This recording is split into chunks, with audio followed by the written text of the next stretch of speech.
they weren't expecting for me to really be on the ass. So, because it was like white people thought they're going to go there and, have their hands held and be patted on their back and whatnot. This is them for the chance to get their little photo ops off. I'm not, no, no, no. I was going in on white allies. I was like, and especially white queer folks, like, nah, like just because you're queer doesn't mean you're not white anymore. It doesn't mean you don't have a responsibility to speak up. It doesn't mean you're not racist. It's because you're queer. You can't be complacent. Like I was really going in, and that bothered a lot of people. So like it went from like this I mean, were you? Is crazy. that really going in though? I mean, I think you're just talking facts, right? Well, yeah, but that's the thing. So like mind you, this is a year after, my first protest. So like I had TikTok radicalize me and all that kind of stuff. So I came really like on it. So I came with like basically like I said, TikTok radicalized me. So pretty much all the conversations that Gen Z, Black and Brown youth were having, I brought that to the protests.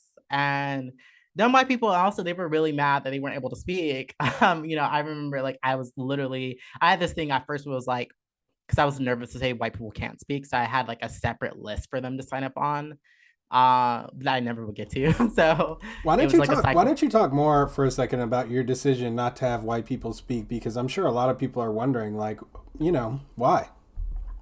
Well, they take up space all the time. So I feel like it's a time for us to take up space. It's time for our voices to be heard. It's time for our voices to be put first.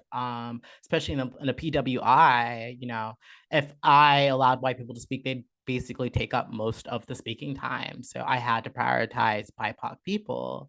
And especially like even by the time like everyone was done speaking, how I'd lead it. It's like I'd start off speaking that maybe last for like 30, 15, 20 to 30 minutes. And then I would open up the mic to people. And while they're speaking, they can sign up as it goes. And, if they say some bullshit, they get snatched off the stage and the mic and whatnot. So, but yeah, so that's like, I feel like it was a very important thing. I know I had a couple, I remember, even this past February, I remember there was someone that guess left a comment on one of the black orgs around here, a page that like when they were blowing up my protest, sharing it, they were like, she doesn't let white people speak. And they like clapped back in the comments with that person. They're like, yeah, of course. Why would she?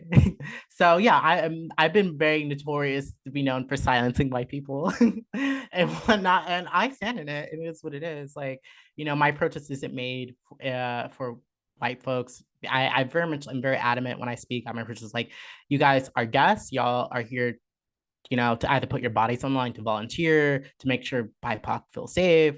You guys are here to learn, but this isn't here a time for you. Like I've had even white people try to come, like, well, I have a poem written by BIPOC, and I'm like, well, let that person read that themselves. And they was trying to find any way to speak, and I'm like, That is so no. interesting that someone brought brought a poem by someone else to say, if I read it, then I should qualify to be able to speak, even though I know I'm racialized this way. That's very interesting.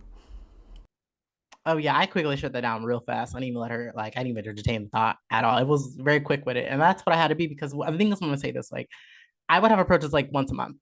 I would usually if I get burnt out, it'll be them every other month. But yeah, I've gone through a lot of bigotry. Like there was a lot of like white people that again like they weren't used to like they're used to like the hippie approach, the hand holding gentle, like let's just talk about the overt racists, the Trump supporters, and that's it. And let's not really look deeper into let's not have a nuanced conversation. I brought the nuance and I also wasn't there to handhold. Like I very much if you're gonna go to Soul Bunny's protest, you're about to get a Soul Bunny experience. And they definitely got that. And they thought it was gonna get there the photo op. Oh no, they left reflecting when they didn't want to. They were like, because again, like a lot of white folks, especially even progressive white people, I think because they're progressive or they're leftist or they go to the school and they think, oh, I'm not racist, etc. Like they would go to my protest thinking like, oh, again, like I said, photo op, will not, this not, need to go brag about it. No, they would end up leaving pissed because I made them reflect. I made them really look into themselves. I was very much saying like, if you think you're doing enough, then you ain't like if you think you're good enough or you're doing enough, then you're damn fucking wrong and you haven't done enough yet at all. You haven't even done half of the work. I was really going to it. I really spoke on black trans issues very candidly. I spoke about the racism within the queer community. I spoke about performative allyship. I spoke about my biggest thing, self-appointed allies. They hated that one. Oh my God. They really hated that one. But I really like kind of educated people on that. I was like, yeah, y'all over looking for your brownies, your little self-appointed ally badge. But I'm gonna tell you this, because y'all talking about what you did in 2020. I don't need your expired coupons. Just like you can't go to the grocery store with expired coupons, you can't come with expired coupons with me. So what are you doing right now? What have you done recently? So like that's the way I would talk to the crowd. And people were really like they really loved that type of messaging, that type of approach. And again, it was different. This is a very like I said, progressive, gentle, like Yeah, they're I just mean, used to I definitely take the gentle approach myself, but like it's probably because I'm a career teacher, of almost 20 years now. So I've just learned that, um, well, we'll get to what I learned, but like your approach, I think in the race context is really important, especially because there's so much emotion wrapped up in this issue, right? People are fragile, like you said. And sometimes just being direct, giving some tough facts is what people need in order to, like you said, be forced to reflect. A lot of times when people reflect, it's because something happened to them, you know, in general. That is just like a general thing.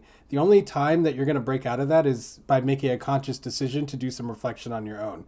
So you're creating that scenario for them. You're creating that catalyst for them to reflect.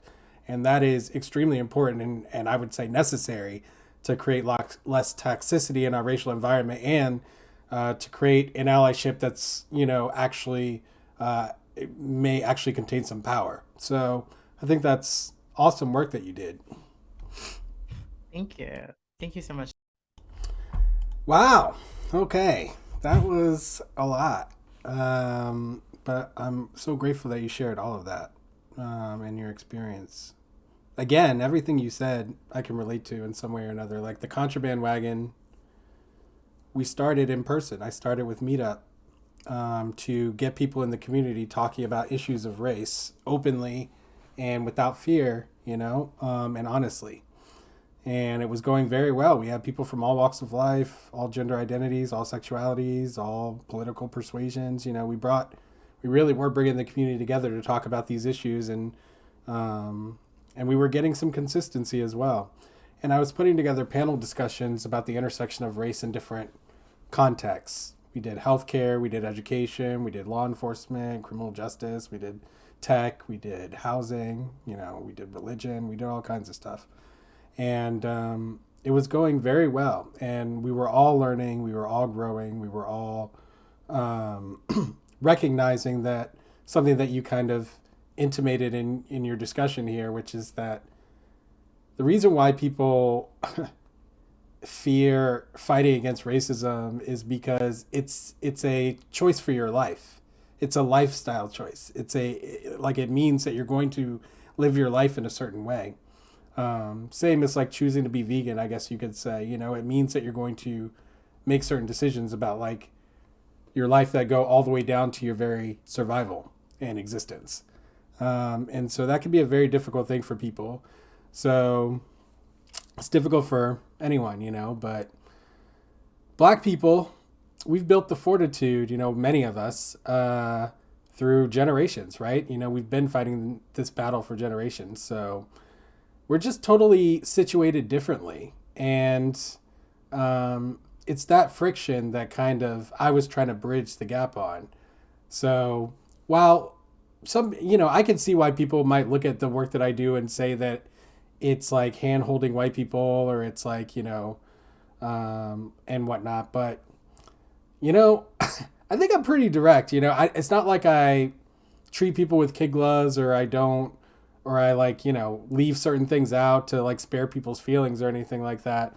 Like I'll still tell like the 100%, but honestly, I try to be cognizant that we are all human beings and this is a human issue that's difficult for any human to deal with, which is like making a lifestyle change, especially when it's tied to generations of you like being programmed to turn away from it.